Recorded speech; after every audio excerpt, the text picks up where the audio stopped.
we don't exist in a vacuum. Kenya is part of a global community, and each of us is part of this nation.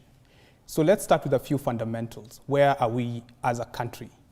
So universal health coverage is indeed a process and not a destination, and needs significant investments. And there are a couple of metrics that define how well we are doing in terms of those investments. And today we're talking about government-led investments. So first off, how much are we spending as a country on health as we speak now? For you to go towards universal health coverage, you need to spend about $86, about close to 9,000 or 9,500 shillings per person in terms of government health expenditure per capita. In Kenya, we are hardly at 30%, meaning there's a huge gap in terms of the fiscal space. Secondly, African countries, including Kenya, have committed to invest 15% of GDP towards health. Kenya has not gotten to that level yet. Thanks to devolution, we're probably approaching it. We're probably at 11% now, but far off from that 15%. And lastly, countries that have gone towards UHC spend at least 5% of their GDP on health.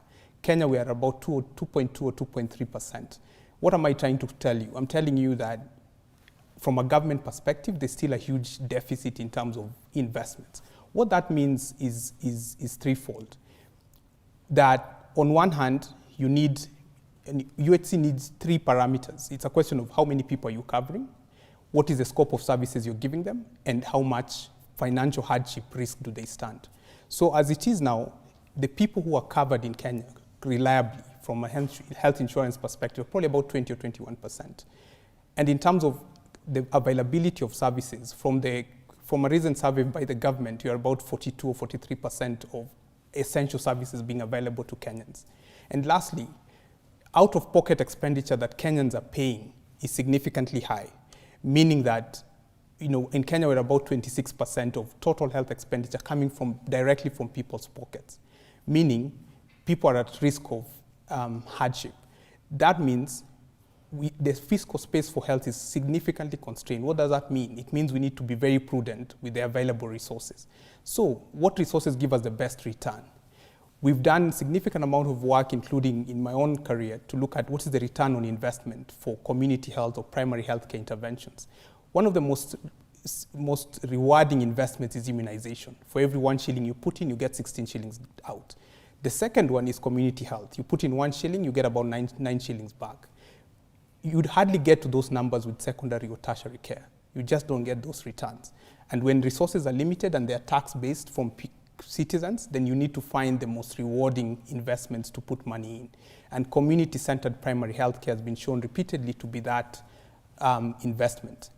And I preempt that my colleague would try to convince you that what really pushes people to economic hardship is health conditions that are so severe that impoverish households.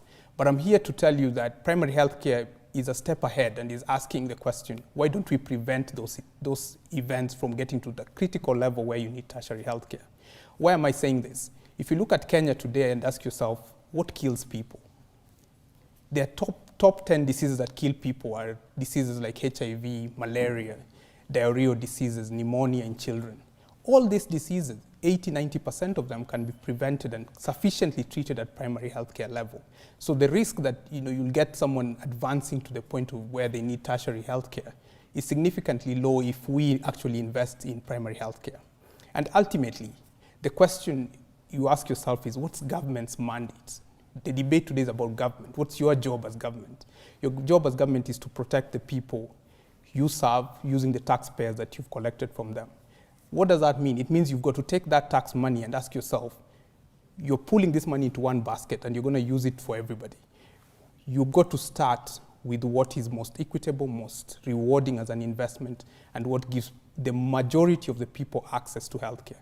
And I'm here today to argue that primary healthcare is the way to go. Thank you.